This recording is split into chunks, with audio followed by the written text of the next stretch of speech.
సీలింగ్కి మేము వ్యతిరేకం, మేము అధికారంలోకి వస్తే సీలింగ్ ఎత్తేస్తామని చెప్తున్నారు.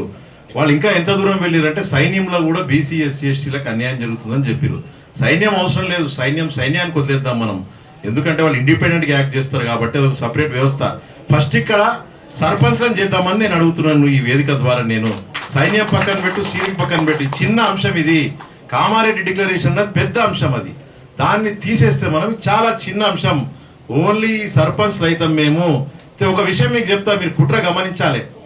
అక్కడ ఒక కార్పొరేటర్ మహారాష్ట్రలో సీఎం అయిండు, ఒడిశాలో ఒక సర్పంచ్ సీఎం అయిండు. కాబట్టి వాళ్ళకి భయం ఉండొచ్చు, వీళ్ళు రేపు సీఎంలు అయ్యే ఛాన్స్ వస్తుంది, సర్పంచ్లు అవుతారు. కాబట్టి ఈ కుట్రని ప్రతి బీసీ కూడా గమనించుకోవాలి. ఇక్కడ సర్పంచ్లే సీఎంలు అయ్యారు, ఎందుకంటే వాళ్ళకి అక్కడనే పథకాల మీద అవగాహన వస్తుంది, అడ్మినిస్ట్రేషన్ మీద అవగాహన వస్తుంది, ప్రతి చిన్న చిన్న బడ్జెట్ అంశాల మీద కూడా అవగాహన వస్తాయి.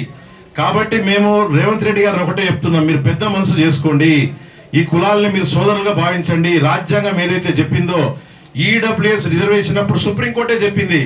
ఏం చెప్పిందంటే ఈ భారతదేశ వ్యవస్థల కులాల మధ్య చిచ్చు రేగొద్దు, ఈ సొసైటీలో ఫిజర్స్ రావద్దు, ఫ్రెటర్నిటీ ద్వారా ఇంటిగ్రిటీ అచీవ్ కావాలని చెప్పింది.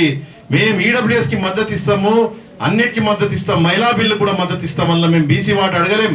మొన్న పార్లమెంట్ లో పెడితే మీరు అన్ని పార్టీలు కూడా మద్దతు ఇచ్చి పాస్ చేసిర్రు. ట్రాన్స్జెండర్లను థర్డ్ జెండర్ గా గుర్తిస్తారు, సపోర్ట్ చేస్తాం. మేము శ్రీలంక నుండి తమిళ రెఫ్యూజీస్ వచ్చిర్రు, మేము తమ్ముళ్ళగా చూసుకున్నాం. మేము పన్నులు కట్టి వాళ్ళ పథకాలు పెడుతున్నాము. అక్కడ బంగ్లాదేశ్ నుండి రెఫ్యూజీస్ మేము ఏమంటలేము. రోహింగ్యాలు కూడా సుప్రీంకోర్టులో వాళ్ళ హక్కుల కోసం పోరాడుతున్న ఈ భారతదేశం గొప్ప దేశం. నాన్ రిఫార్మ్మెంట్ యాక్ట్ అని ఒక ఇంటర్నేషనల్ యాక్ట్ ద్వారా రోహింగ్యాలు మాకు కూడా హక్కు ఉంది ఈ దేశంలో అని అడుగుతున్నారు. వాళ్ళు దాన్ని సుప్రీంకోర్టు ఎగ్జామిన్ చేస్తుంది, ఇంకా తీర్పిస్తే మళ్ళీ రివ్యూకి పోయారు. కాబట్టి ఇక్కడ ఏంటిదంటే సుప్రీంకోర్టు ఎప్పుడు కూడా అప్డేట్ అవుతుంటది అనమాట జడ్జిమెంట్ల. ఇందిరా సాహ్ని అప్పుడు ఆర్థిక విధానాల ద్వారా, ఆర్థిక వెనుకబాటుతనం ద్వారా రిజర్వేషన్ చెల్లదని కొట్టేసింది పివి నరసింహారావు. ఈడబ్ల్యూఎస్ రిజర్వేషన్ ఇస్తే ఇందిరా సాహ్నిలా కొట్టేసింది. కానీ మొన్న ఈ రోజు పరిస్థితులు మారినాయి, ఈడబ్ల్యూఎస్ ఇవ్వచ్చు అని చెప్పింది. కాబట్టి ఈ రోజు పరిస్థితులు మారినాయి. తెలంగాణలో సర్పంచులు కాని కులాలు 60 కులాలు ఉన్నాయి. ఇవి ప్రత్యేక పరిస్థితులు. ఈ పరిస్థితులను గౌరవించి అందరూ కూడా ఈ డెడికేటెడ్ బీసీ కమిషన్ సరిగ్గా నివేదిక ఇయ్యక ఈ సమస్య వచ్చింది. బోగస్ కృష్ణమోహన్ గారు మొత్తం టెక్నికల్ ఆస్పెక్ట్ చెప్పడం జరిగింది. అదొక బోగస్ వన్ మ్యాన్ కమిషన్. పోలీసులు వస్తేనే ఒక 5 మంది వస్తారు దొంగ కోసము, జర్నలిస్టులు వస్తే ఒక 3 మెంబర్ల టీం వస్తుంది. అట్లాంటిది ఈ సర్పంచ్లు కానీ కులాల గురించి నువ్వు రివ్యూ చేయడానికి ఒక 10 మెంబర్ కమిషన్ అయ్యలేవా? ఈ తెలంగాణలో ఫ్యూడల్ వ్యవస్థ కింద నలిగిపోయిన ఈ తెలంగాణలో, రజాకర్ల మీద తిరగబడి నలిగిపోయిన ఈ తెలంగాణలో ఒక 10 మెంబర్లు వేసి మమ్మల్ని గౌరవించిన మేము చాలా హ్యాపీగా ఫీల్ అయ్యేటోళ్ళం. కానీ మీరు అవమానించారు. వన్ మ్యాన్ కమిషన్, అది కూడా 1 మంత్.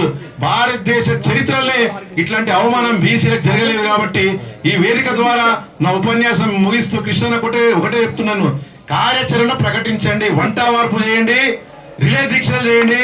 అవసరమైతే ఢిల్లీలో గాంధీ భవన్ ముందు కూడా దీక్ష చేయాలని నేను కోరుకుంటున్నాను. మన నరేంద్ర మోడీ గారు అంతెందుకు కృష్ణ డిమాండ్లు, నితీష్ కుమార్ డిమాండ్లకి ఆయన ఓకే చెప్తూ జాతీయ గణలో బాగా కులగణన ఒప్పుకురు. 70 ఏళ్ల స్వతంత్రంలో ఫస్ట్ టైం కులగణన జరుగుతుంది.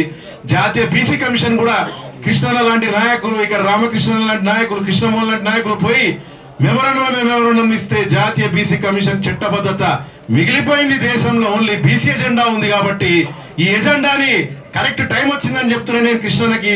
వెంటనే మీరు కార్యాచరణ ప్రకటించాలని కోరుతూ ఉపన్యాసాన్ని ముగిస్తున్నా.